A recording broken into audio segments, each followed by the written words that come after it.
Bonjour ou bonsoir, ça dépend de l'endroit où vous nous suivez aujourd'hui dans le monde. On se retrouve pour une nouvelle vidéo. Vous avez été nombreux à me demander une nouvelle histoire, ça tombe bien, j'en ai une. L'histoire que je vais vous raconter aujourd'hui m'a été d'abord racontée par mon grand-père qui a servi plusieurs années au sein de l'armée française, notamment pendant la guerre d'Indochine, avant de regagner son Congo natal. Vous avez sûrement déjà entendu parler de la Seconde Guerre mondiale ou du général de Gaulle, mais avez-vous déjà entendu parler de la capitale de la France libre? Recontextualisons. La France met en place l'AEF, l'Afrique équatoriale française, une fédération de 4 colonies françaises d'Afrique centrale entre 1910 et 1958, à savoir la République du Congo, la République centrafricaine, le Gabon et le Tchad. Une ville va être retenue comme capitale, Brazzaville. Durant les heures sombres de la Seconde Guerre mondiale, en dehors des frontières françaises, la résistance se forme, avec notamment l'appel du général de Gaulle du 18 juin 1940 que nous connaissons tous à Londres. Cet appel va fonder la France libre. Après, qu'est-ce qui se passe? De Gaulle est reconnu comme chef des Français libres. Hélas, sans territoire, l'action héroïque du général de Gaulle manquerait de légitimité vis-à-vis de ses alliés. Pour y remédier, les Français libres choisissent une destination, une capitale, Brazzaville.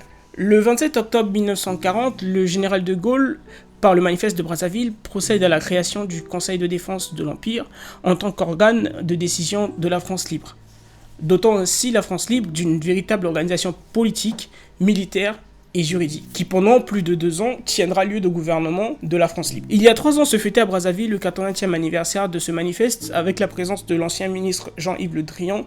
Je vous mets un petit extrait de son discours.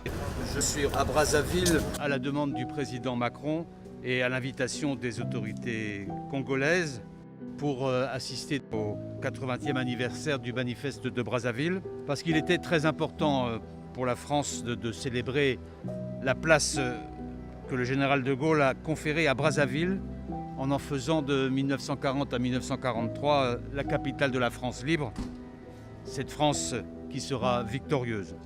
Donc il s'agira de célébrer le rôle important joué par les combattants africains dans la libération de la France. À la suite de ce manifeste, va débuter à Brazzaville la construction d'un certain nombre d'édifices pour favoriser l'installation des Français libres et celle du général de Gaulle. À partir de mai 1941, va être construit la case de Gaulle pour servir de case de passage aux hôtes de marque, spécialement pour assurer une résidence au chef des Français libres, le général de Gaulle.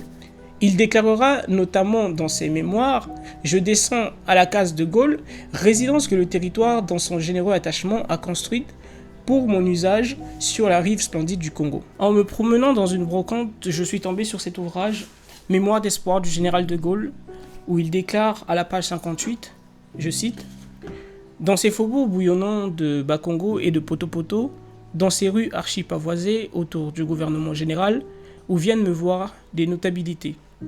Devant la case de Gaulle, où je descends enfin sur le stade Eboué, tout près de la cathédrale Sainte-Anne, où je prononce mon discours. La capitale manifeste un enthousiasme délirant. Il est également à l'historien canadien Eric Jeming de dire « De 1940 à 1943, Brazzaville est le lieu où le général de Gaulle, pour la première fois, s'est comporté en chef d'État, où il créa l'ordre de libération, là où s'est noué le destin de la France. » Pour appuyer cette même pensée, il est possible de présenter celle de Jacques Soustel, d'après ses mémoires. C'est à Brazzaville, en terre française, et là seulement que pouvaient prendre naissance, échappant aux dangers mortels de l'émigration, les pouvoirs provisoires de la France en guerre. C'est là que le 27 octobre 1940, le général de Gaulle créa le Conseil de défense de l'Empire.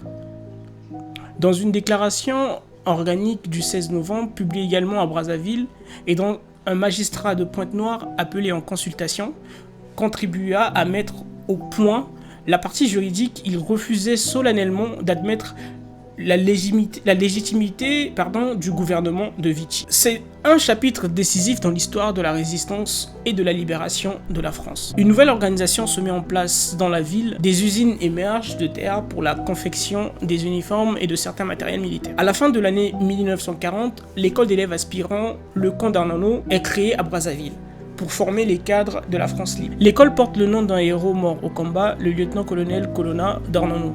Ce camp dispensera une formation d'officiers d'infanterie à plusieurs jeunes volontaires européens qui furent immédiatement projetés dans les différents théâtres d'opération de la guerre. Ce camp sera pour la résistance le nouveau Saint-Cyr. Il jouera un rôle très primordial dans la suite de la guerre.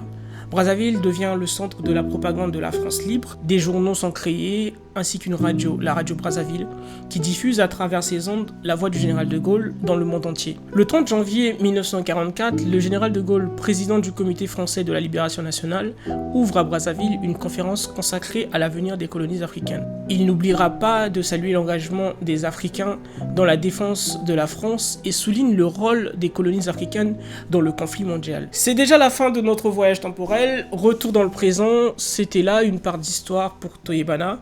On se retrouve très prochainement pour un autre voyage dans le temps.